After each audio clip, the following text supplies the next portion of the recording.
Welcome back, everyone. Today we're diving into a topic that I think is incredibly relevant to all of us, whether we realize it or not: autism and masking. Absolutely. We'll be using the book, Autism and Masking, how and why people do it, and the impact it can have as our guide. Oh, this is a great book. I think you're really going to enjoy this deep dive. It's already got me thinking differently about those everyday interactions we have with people. Yeah. So before we get too deep, let's start with the basics. Yeah. What exactly is masking when it comes to autism? Well, masking is it's a social survival strategy. Okay, survival strategy? Yeah, you can think of it that way. It's how autistic individuals adapt their behavior to fit in with social expectations. Ah, so it's about blending in. It is. Often it happens subconsciously, too. It's not always a deliberate thing, but it's like putting on a performance to navigate a world that doesn't always understand or accept their natural way of being. That makes sense. The book tells this fascinating story about one of the authors, Leanne Holiday Willey, who meticulously studied and copied facial expressions just to appear normal. Like, she'd analyze how people reacted in certain situations and then try to mimic those behaviors. It's really incredible how much effort and energy goes into masking. It's not just changing your behavior on the surface. No. It's this constant monitoring of yourself, adjusting to cues, and really suppressing your authentic self to try to fit in. The book also talks about this idea called the camouflage hypothesis. Oh, yes. This is interesting. The idea is that autistic girls, because they might be better at masking, often fly under the radar and don't get diagnosed. Right. It's like they're blending in so well that their struggles just go unnoticed. So this is a phenomenon that's been going on for a long time, but it's only recently that we're starting to really understand it. It's true. This hypothesis actually dates back to 1981. Wow. So it really highlights how long autistic individuals have been aware of masking. Even if we didn't have the research and terminology. Exactly. But now it's finally getting the attention it deserves in the research world. Okay, so we've got this kind of hidden social phenomenon, this masking happening all around us. Right. But why? Why do people mask in the first place? What's Oh, driving this behavior? well, imagine for a moment that you constantly felt like the world just didn't get you. Yeah. You're judged or made to feel uncomfortable just for being yourself. Wouldn't you try to adapt? I mean, for many autistic individuals, masking is it's about avoiding those negative reactions. It's about fitting in. And ultimately, it's about feeling safe in a world that can feel very hostile. There's this one quote in the book from an autistic individual that really stuck with me. Oh, which one? They said that they mask to make the world feel less hostile. That is so powerful. It really is, and it shifts the perspective. Right. It's about self-preservation. Yeah. It's about survival. And it makes you think, what can we do to create environments where autistic individuals feel accepted and supported for who they truly are, not for who we expect them to be? I like that. Yeah. So the book digs even deeper and connects masking to this idea of reputation management. And I think it's brilliant because it's not just about making a good first impression. It's about shaping how others perceive you over time. You're right. It's like it is a strategic approach to social interaction, really. It's about controlling the narrative of who you are, even if it means, hiding parts of yourself. It's like a carefully crafted persona you present to the world. Exactly. And you know what's interesting? What? This whole reputation management thing seems to have a completely different set of rules for men and women. That's true. It's not a level playing field, is it? No, not at all. Wow. Research has shown that, that tactics like intimidation, which can actually be seen as assertive or even beneficial for men. Well, those same tactics can be perceived very negatively in women. It's like a double standard. And then on the flip side, you have women who are often rewarded for being likable. Right. But then men might be seen as weak or, less competent if they exhibit those same traits. It's like this crazy maze where the rules change depending on who you are. Absolutely. Okay, so we've got a handle on what masking is, why people do it, and how it can play out differently for different people. But who masks? Well, I think it's important to remember that anyone can mask. Really? Oh, yeah. I mean, we've all been in situations where we've adjusted our behavior to fit in. But for autistic individuals, it's often more intense, more frequent, and a much deeper part of their everyday lives. Because they're constantly adapting to these social demands that can feel overwhelming. Right. It's not just a once-in-a-while thing. And it seems like masking can actually increase from childhood to adulthood. Think about it. Yeah. Adolescence is when those social pressures are really, At their peak. yes. You're navigating peer groups, figuring out who you are, maybe even starting to date. It's a lot for anyone. And for autistic teenagers, masking can feel like the only way to survive all that. It's like their armor, in a way. Exactly. But the book does offer some hope here. Some autistic individuals actually report that they feel less of a need to mask after they get diagnosed. That makes sense. It's like self-acceptance and understanding give them this shield, I guess, a shield against that constant pressure to conform. There's this amazing quote in the book. An autistic individual says, "After my diagnosis, I felt less pressure to mask. Self-acceptance reduced the need to conform." I love that. It's so empowering. Yeah, it really highlights how empowering it is to understand and accept yourself for who you truly are. So knowledge and self-awareness can actually reduce the burden of masking. Let's break down the different types of masking. The book talks about active masking and instinctive masking. Yes, it does. So active masking is a conscious effort to control your behavior. It's like that mental checklist. Don't make eye contact for too long. Smile at the right times.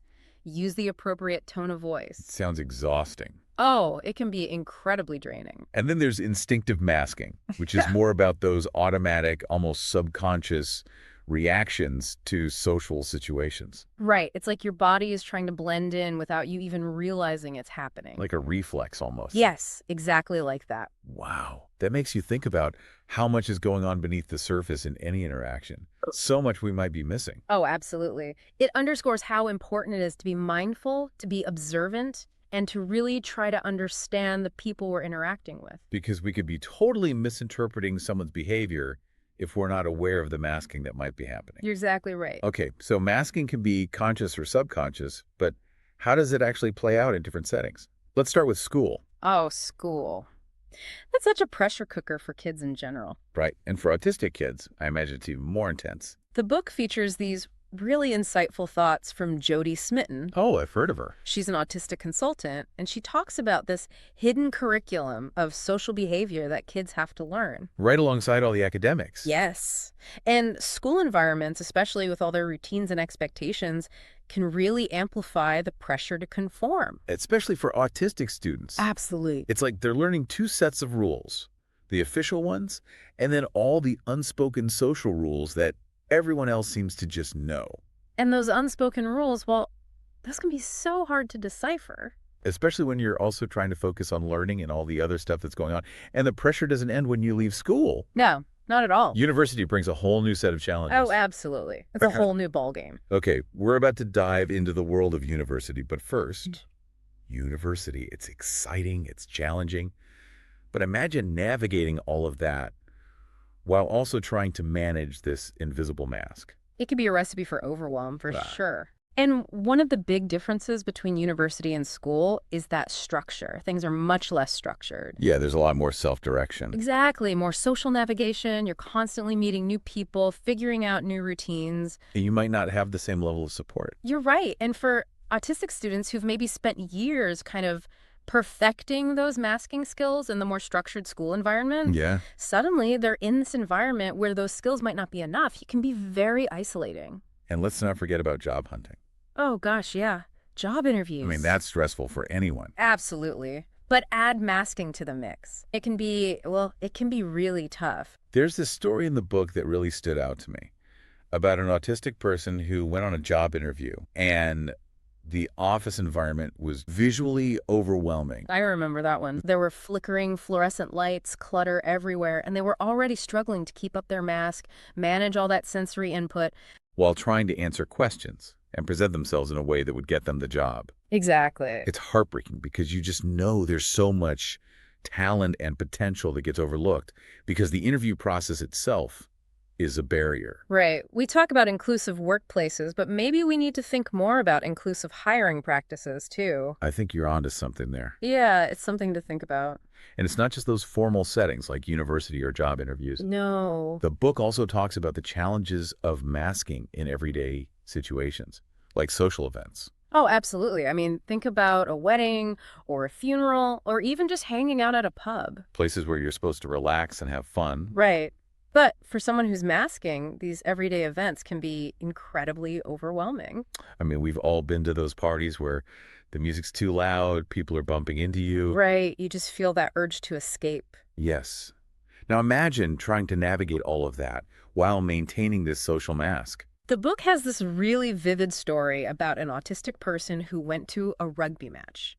All the noise, the crowds, the unpredictable nature of the game. Oh, wow. It was just sensory overload, but they were trying so hard to appear interested, engage in conversations. That they found exhausting. Exactly. It really highlights how masking is a full body experience. It is. It's not just about your behavior. It's about managing your internal world. It's like you're constantly performing on a stage, even in those casual, everyday moments. It makes me think about online spaces. Are they this kind of haven where people can unmask? Or do they present their own set of pressures? That's a great question, and it's something the book actually touches on. Oh, does it? Yeah. Online spaces, they can be both. How so? Well, on the one hand, online communities can be incredibly liberating, especially for autistic individuals. I can see that. They offer a sense of belonging. You can connect with people who really get it, people who have had similar experiences. It's like finding your tribe. It is. And the beautiful thing is you have that freedom to be yourself. You don't have that constant pressure of face-to-face interaction. But I guess there's still this pressure to present yourself in a certain way online, right? That's true. Yeah. There's still that curated online persona that a lot of people strive for. So it's like the social stage has just shifted from the physical world to the digital world. You could say that, yeah. But the need for connection, for belonging. It's still there. Oh, absolutely. And that brings us to a really important point that the book emphasizes, the impact of masking on mental health. This is crucial. We've touched on it here and there, Right. but it's really important to acknowledge the toll that masking can take. It's not just a quirk. It's not just something people do to fit in. It can have serious consequences. The book makes some very clear connections between masking and things like anxiety. Yes. Depression, burnout, and even, sadly, suicidal thoughts. It's a heavy burden. One quote that just stayed with me was from an autistic person who said that masking was the most exhausting aspect of being autistic. Wow. And it was a contributing factor to their mental health breakdown. It's a stark reminder that the pressure to conform can have a devastating impact on a person's well-being.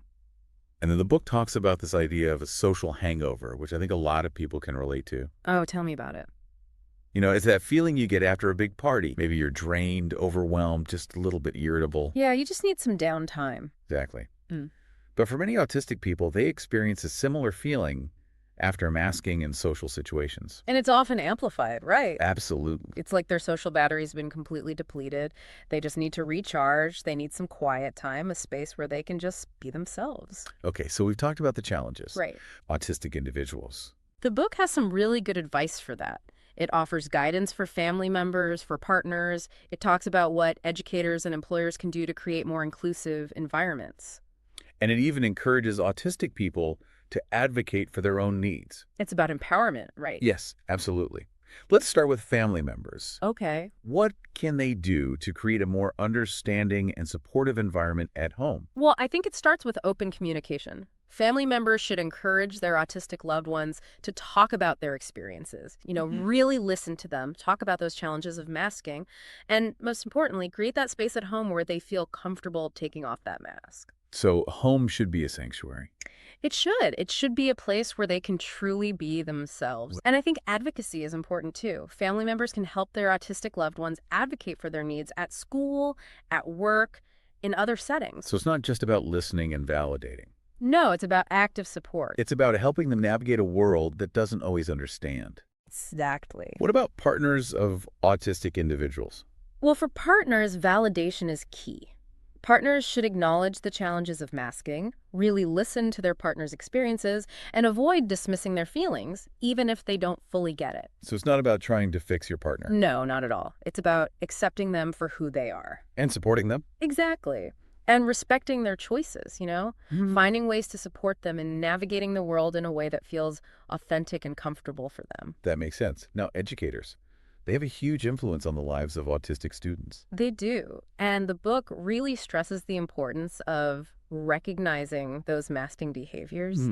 Not just seeing a quiet student or a student who's not making eye contact and making assumptions. But trying to understand the reasons behind it. Exactly. And creating those learning environments that are flexible. Yeah, adaptable. Sensitive to those sensory needs and social needs of autistic students.